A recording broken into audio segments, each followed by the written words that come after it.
Hello, my amazing multi-age and second grade artists. This week we are starting a new art project that is all about sewing, my friends. Sewing actually happens to be one of my absolute favorite ways to make art. So we are going to be learning how to sew on a button and how to try 3 different types of sewing stitches. Now, will your example look as elaborate as Miss Graded's? Maybe not, my friends, because like I said, this is all about trying some different sewing stitches, okay? I just did a little bit of extra because I love sewing so much. Get it? So my friends, let's go ahead and take a look at what we need from our art folder and besides our sewing kit to help us start our art project this week.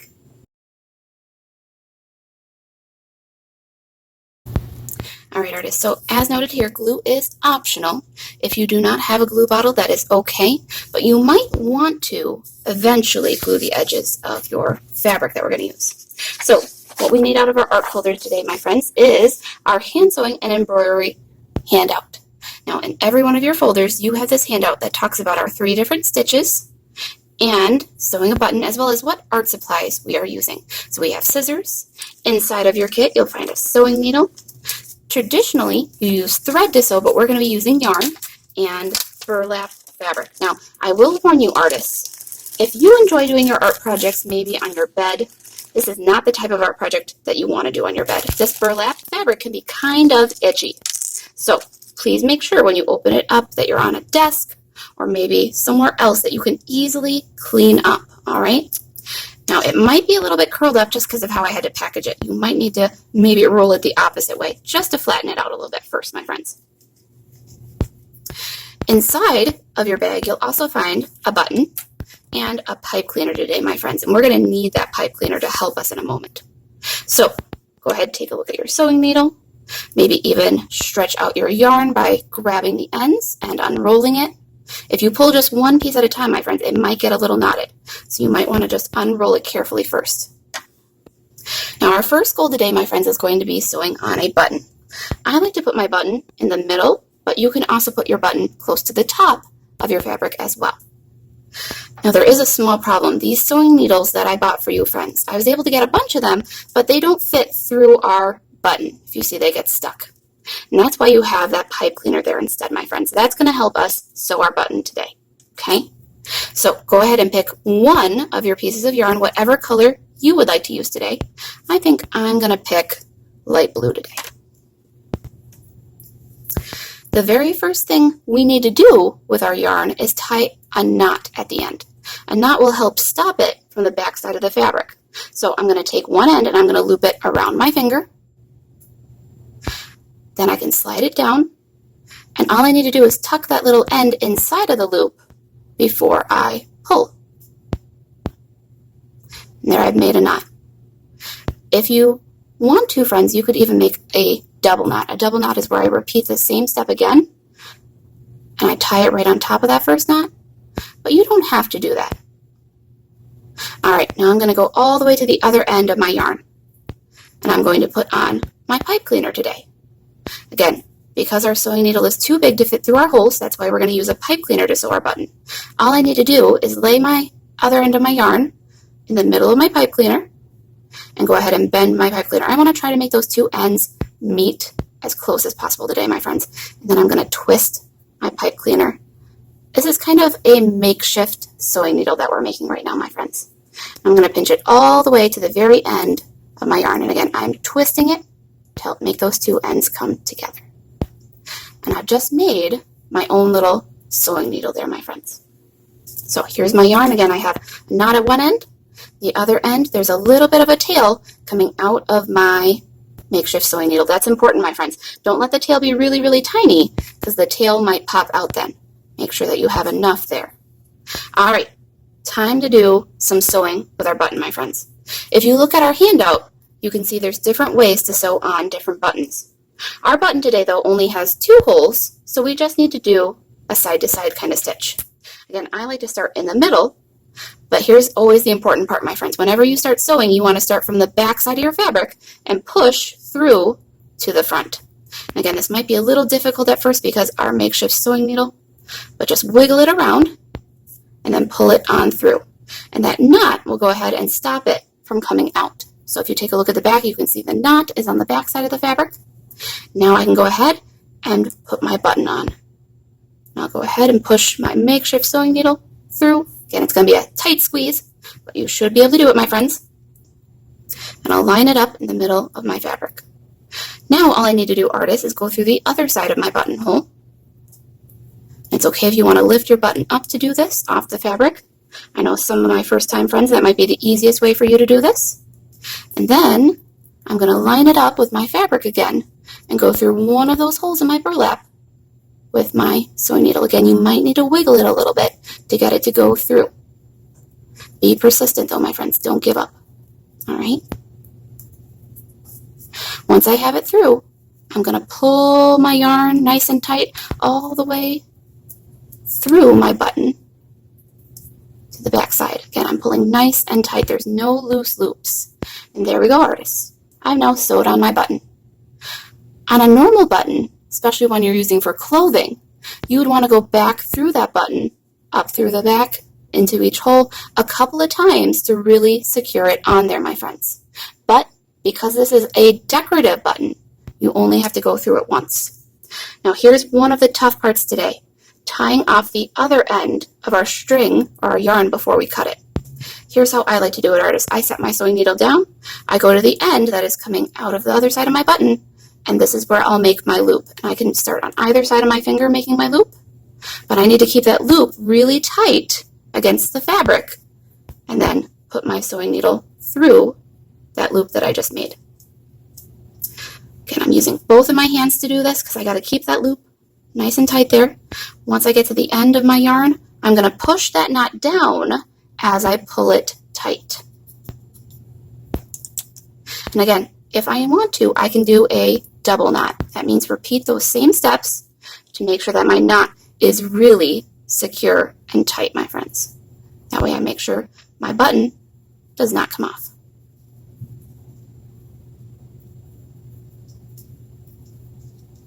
Now again, I know that these steps are kind of difficult, friends, but remember, we're making our best effort to try. All right, I went ahead and I cut my ends short. You don't want to cut them super short, my friends. You want to leave enough space that it won't come unknotted. If you cut right next to the knot might come loose, okay? So there is my button, artists. Whew, we've already got one part done. As always, if you need to pause and go back and try something again, you can, all right? Now, the rest of this yarn, I can either keep it and I can do more decorative sewing in a little bit, or I can go ahead and set that off to the side and maybe even put it in my baggie. But it's time to learn how to thread a real sewing needle now, friends. Unlike our pipe cleaner, we can't fold our sewing needle around the yarn. So this time, when I pick my new color of yarn, I need to grip one end with my pincher fingers really, really tight. You see how I'm squeezing it super tight? It's getting super small between my fingers. And I need to line up the eye of the sewing needle, that's the open part, above that. And I'm going to push down while my fingers are nice and tight. And once I have the yarn through, I'm going to pinch above the eye to pull it through. Now, if your yarn does start to fray, what I mean by fray is if it starts to come apart like this, my friends, and it starts to look not like one piece of yarn anymore, because sometimes that happens. Best way to fix that is to twist or lick. And I know, licking sounds kind of gross, but you can lick your fingers a little bit and make it kind of go back. If that doesn't work though, again, just try pinching as tight as you can between your fingers, put that eye of the needle above it, and push it through and then pull. And you're going to need to grab all of that yarn, my friends. Don't let any little bits stay on the other side. I know that's tough, so you might need to practice it a couple times first. Now again, make sure you have a nice long tail coming out, because if you leave the tail too short while you're sewing, it's going to pull and pull and pull, and then it's going to pull out of your sewing needle, and you'll have to thread your needle again, my friends. Now before I start sewing, I got to remember to tie a knot at the other end of my yarn. Again, just make that loop around your finger and tuck the tail in.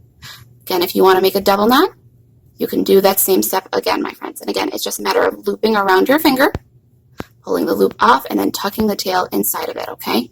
I know, Miss Gerda's really fast because she does that a lot.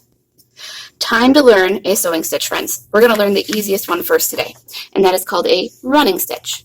This is used for decorations or seams. Seams are when your clothing meets together. For example, this seam right here on my sleeve. So where two pieces of fabric are coming together to meet. So that is a seam. Now, on the front and on the back, this stitch looks the same. It should always be small, even stitches. On the back side is where we'll see our knots. You see those little knots at the end, right? Now, your goal today, my friends, is to think of maybe like an easy shape, like a circle, or maybe a square that you could do, and try at least 10 running stitches, okay? So again, as always, we want to start from the back side of our fabric. I think I'm going to do a square this time. So I'll start somewhere up here maybe, and I'll pull from the back to the front.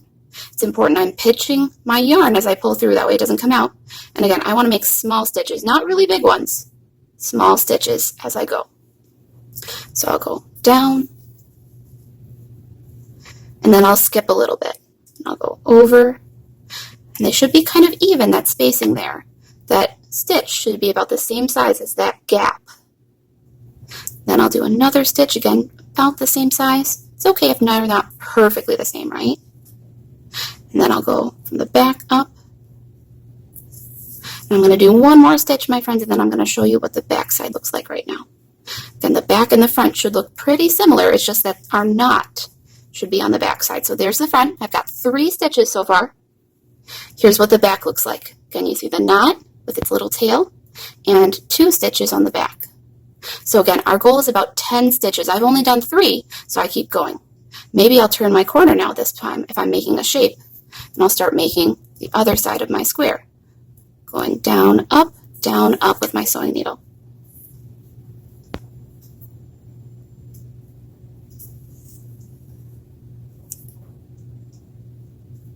Now again, while you're working, as soon as your sewing needle comes out of the fabric, try to grab that yarn and pinch it so that way your tail doesn't come out, my friends. If your tail does fall out though, remember you can just easily pinch and twist and line back up the eye and thread that yarn right back through, okay?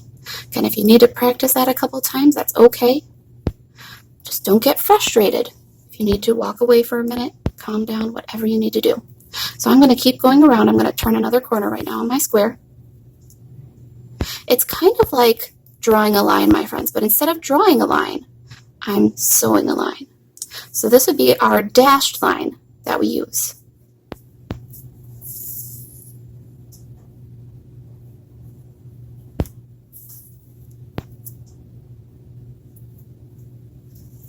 Here I am, I'm turning another corner on my square again. Try to pick a nice, easy kind of shape, or you can just do a line, like if you just wanted to do a line down of 10 stitches. But again, our goal is about 10.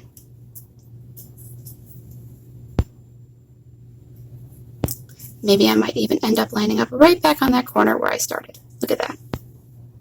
So here I go. I have 1, 2, 3, 4, 5, 6, 7, 8, 9, 10. Oh, perfect, right? I didn't even count it as I was going. 10 stitches right there. I formed a nice easy shape, or again, you could do a straight line. Now comes that hard part again. I need to tie off that end of my yarn so that way it doesn't come loose. So again, my friends, I'll take my finger close to that end where it's touching the fabric and I'll loop around. And then I'll go ahead and pull my finger out and put my sewing needle through that loop.